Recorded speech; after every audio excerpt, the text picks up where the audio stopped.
Hello friends, welcome to சித்திரமையில் குறைவான சம்பளத்தில் கூட எப்படி நம்ம சேவிங்ஸ் பண்ணலான்ட்டு தான் நான் வீடியோவில் நமக்கு சொல்ல போகிறேன். அதுவும் 8000 சம்பளம் வச்சுருக்காங்க, எப்படி சேமிக்கலாம்? சேமிக்கிறது ரொம்ப முக்கியமானது. சேமிப்பு இல்லாமல் நம்மளால் எதுவுமே பண்ண முடியாது.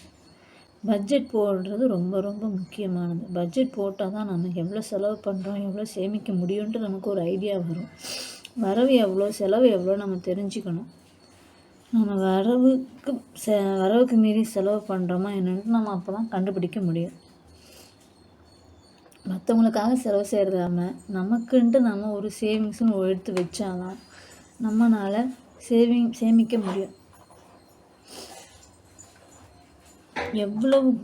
எவ்வளவு கம்மியான சம்பளமாக இருந்தாலும் புத்திசாலித்தனமாக சேமித்து வச்சா நம்மளாலையும் சேமிக்க முடியும்.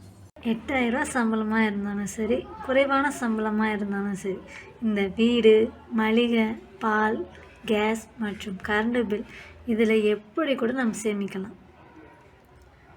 குறைவான சம்பளத்தில் நம்ம இந்த 4 விஷயத்தில் நம்ம சேமிக்க முடியும்னு நம்ம நினச்சா கண்டிப்பாக நம்மளால் முடியும். வீட்டு வாடகை நம்ம குறைஞ்சபட்சம் 2500 3000 வீட்டு வாடகையாக இருந்தால் நமக்கு பெஸ்ட்டு. இது 4 பேர்த்து இருக்கிறது. இதே அவங்க லீஸ் வீட்லேயோ சொந்த வீட்லேயோ இருந்தாங்கன்னா 1000 வீட்டுக்கு வாடகைன்னு சொல்கிற மாதிரி நம்ம தனியாக ஒதுக்கி வச்சாதான் அது நமக்கு ஒரு சேவிங்ஸாக இருக்கும். அடுத்தது மளிகை அதுவும் 4 பேர்த்துக்கு தான். 1000 இருந்து 1500 வரைக்குமே மளிகை சாமான் யூஸ் பண்ணலாம். முடிஞ்ச வரைக்கும் ரேஷன் பொருட்களை அதிகமாக நம்ம யூஸ் பண்ணால் நம்மளால் இந்த குறைவான சம்பளத்திலேருந்து சேமிக்க முடியும்.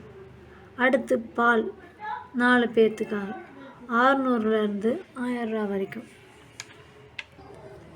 அடுத்ததான் கரண்ட் பில். குறைஞ்சபட்சம் கரண்ட்டை பயன்படுத்த நம்ம நல்லதாக இருக்கும். தேவையில்லாமல் ஃபேன், லைட்டு பகல் நேரத்தில் ஓடுறது நிறுத்துறது நல்லது. இல்லை இலவச மின்சாரத்துக்கும் நம்ம யூஸ் பண்ணிக்கலாம். இப்படி பண்ணும்போது நம்மளால் கரண்ட் பில்லை சேவ் பண்ண முடியும். அடுத்து கேஸ்.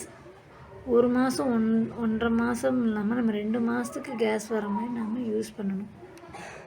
டெய்லி சேவிங்ஸில் 10 ரூபா இல்லாமல் கூட ஒரு 2 ரூபா சேர்த்து டெய்லி 12 ரூபா. மொதல் நாள் 12 ரூபானா 2வது நாள் 12 ரூபா. அது மாதிரி 1ஆவது தேதியிலேருந்து 30ஆம் தேதி வரைக்கும் நம்ம ஒரு 12 ரூபா டெய்லி எடுத்து வச்சோம்னா 360 ரூபா நமக்கு கிடைக்கும். அடுத்து மளிகை நம்ம தினமோ இல்லை மாதமாக வாங்குகிறோமா இருந்தாலும் 100 முதல் 150 வரைக்கும் நம்ம அதிலேருந்து சேவ் பண்ணலாம். ஒரு 2 ரூபா 3 ரூபா அப்படி எடுத்து வைக்கலாம். 100 ரூபா அந்த மாதிரி. என்ன வெஜ் அண்ட் நான்வெஜ் பண்ணும்போது 100 ரூபாலேருந்து 200 ரூபா வரைக்குமே பண்ணலாம். முடிஞ்ச வரைக்கும் வீட்டு வாடகைகளை சேமிக்க முயற்சி பண்ணணும். அப்படி இல்லை, மளிகை பொருள் வாங்கும்போது பார்த்து வாங்க. அதாவது லிஸ்ட்டு போட்டு இருந்தால் அது ரொம்ப பெஸ்ட்டானது. லிஸ்ட்டுக்கு மட்டுமே நம்ம சாமானை வாங்குவோம், எக்ஸ்ட்ரா எதுவுமே நம்ம வாங்க மாட்டோம். அடுத்து காய்கறி வாங்கும்போது அது முக்கியமாக நம்ம சந்தையில் வாங்கினா அது ரொம்ப நல்லது. ஏன்னா இங்கே கம்மியான ரேட்டில் இருக்கும். கடையிலனா ஒரு 10 ரூபா 20 ரூபா கூட வச்சு தான் விற்பாங்க. அதனால் சந்தையில் வாங்குறது ரொம்ப நல்லது. உழவர் சந்தை அந்த மாதிரி. நான்வெஜ் வாங்கும்போதும் இது மாதிரி நமக்கு இந்த கடையில் ஒரு 50 ரூபா கம்மியாகவும் அந்த கடையில் 100 ரூபா அதிகமாக இருந்துச்சுன்னா நம்ம கம்மியாக இருக்கிற கடையில் போய் நம்ம கரெக்டாக பார்த்து வாங்கணும். அது நம்ம எப்போயும் ரெகுலராக போகிற கடையாகவும் இருக்கணும், நமக்கு கம்மியாகவும் இருக்கணும். அந்த மாதிரி பார்த்து வாங்கிக்கணும். அடுத்து 4ஆவதாக நம்ம வீட்டில் பிளாஸ்டிக் சாமான் இல்லை உடஞ்ச பிளாஸ்டிக் குடம், அது மாதிரி வேஸ்ட் பாட்டில், நியூஸ் பேப்பர், புக்ஸ், ஏதாவது நோட்டு பேப்பர், அப்படி ஏதாவது பேப்பர் எடுத்துக்கலாம். நம்ம டெய்லி யூஸ் பண்ணுற பால் பேக்கெட்லாம் நீங்கள் வாங்கினீங்கன்னா இந்த பால் கவராக சேவ் பண்ணி அந்த மாதிரி கூட போடலாம். வேஸ்ட் பொருளை கூட நம்ம அந்த மாதிரி இடைக்கி போட்டுக்கலாம். இதே பிளாஸ்டிக் 1 கிலோ 10 ரூபா அது மாதிரி கூட கொடுப்பாங்க. பாட்டில் 2 ரூபா 1 ரூபா அந்த மாதிரி வருது. அது மாதிரி பால் கவரு 1 கிலோ 25 ரூபா வரைக்கும் நமக்கு போகும். இதெல்லாம் நம்ம சேர்த்து வச்சு நம்ம போட்டால் கூட நம்மளால் 50 ரூபா வச்சு மினிமமாக சேவ் பண்ணலாம். ஒரு 50 ரூபா மாதத்துக்கு. இது மாதிரி டெய்லி சேவிங்ஸில் நம்ம சேவ் பண்ணதுலேயே 15 ரூபா நம்ம சேவ் பண்ணணும்னு சொல்லியிருந்தோமா, அதில் நம்ம 360 ரூபாவும் ப்ளஸ் நம்ம வெஜிடபிள் நான்வெஜ் இது மாதிரி வாங்கும்போது அதில் கிட்டத்தட்ட ஒரு சேவிங் பண்ணுற அமௌண்ட் ஒரு 150 ரூபா. அப்புறம் நான்வெஜ்ஜில் வாங்கும்போது ஒரு 200 ரூபா. ப்ளஸ் இன்னொரு நான் பிளாஸ்டிக் பொருள்லாம் போட்டு வாங்கணும்னு சொல்லியிருந்தேன்ல, அதில் ஒரு போட்டோன்னா ஒரு 50 ரூபா. ஆக மொத்தம் நமக்கு ஒரு 750 ரூபா கிடைக்கும். இதே மாதத்துக்கு 750 ரூபா நம்ம எடுத்து வைக்கிறோன்னா, 2ஆம் மாதம் அந்த அமௌண்ட்டு இல்லாமல் அதோட ப்ளஸ் 100 ரூபா சேர்த்து 860 ரூபா.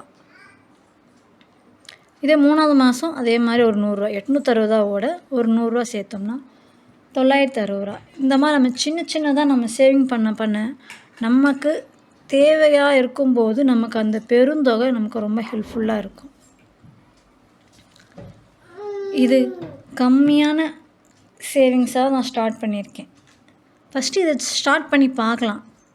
ஒரு 8000 சேலரியில் இருக்கிறவங்க கட்டாயம் ஒரு 500 ரூபாவாச்சும் மினிமம் சேவ் பண்ணோம்னா நம்மனாலையும் ஒரு வருஷத்துக்கு எப்படியும் சேவ் பண்ணிடலாம்.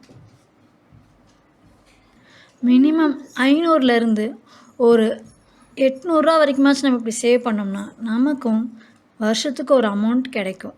ஒரு 20,000 30,000 வந்தாலும் நமக்கு நாம் சேவிங் பண்ண காசேன்னு சொல்லி நமக்கு ஒரு ஹாப்பினஸ் இருக்கும். அந்த பொருளை வச்சு ஒரு பொருள் வாங்கணும், அந்த காசை வச்சு ஒரு பொருள் வாங்கினோம்னா நமக்கும் நான் சேவிங் பண்ண காசில் நான் வாங்கியிருக்கேன் அப்படின்னு சொன்னிங்கன்னா அவங்களுக்கு அது ரொம்ப சந்தோஷமாகவும் இருக்கும். அந்த சேவிங்ஸ் வச்சு தான் அந்த பொருள் வாங்கியிருக்கேன், இன்னொரு சேவிங்ஸ் இது மாதிரி கொஞ்சம் டெவலப் அமௌண்ட் சேவ் பண்ணி வச்சு இன்னொரு பெருசாக ஒன்று வாங்கலான்ட்டு உங்களுக்கு ஒரு எய்ம் வரும். அதுக்கு நீங்கள் இந்த சேவிங்ஸை இப்போருந்து ஸ்டார்ட் பண்ணால் கூட உங்களால் ஒரு கோலை அச்சீவ் பண்ண முடியும். நம்மளால் கோல்டு தான் வாங்கணும், நம்ம ஒரு இன்வெஸ்ட் தான் பண்ணணும் அப்படிலாம் இல்லை. அட்லீஸ்ட் நம்மளால் முடிஞ்ச ஒரு 500 ரூபா, அது நம்மளோட எதிர்காலம் இல்லாமல் நம்ம குழந்தைங்களோட எதிர்காலத்துக்குமாச்சும் அது யூஸ் ஆகும். ஓகே ஃப்ரெண்ட்ஸ், இந்த வீடியோ உங்களுக்கு யூஸ்ஃபுல்லாகவும் இன்ட்ரெஸ்ட்டாகவும் இருக்குன்னு நான் நம்புகிறேன். இன்ட்ரெஸ்ட்டாக இருந்தால் லைக் பண்ணுங்கள், கமெண்ட் செக்ஷனில் கமெண்ட் பண்ணுங்கள். அப்படியே வளர்ந்து வர நம்ம சித்திரமேக்கு ஒரு சின்ன சப்ஸ்கிரைப் பண்ணிடுங்க.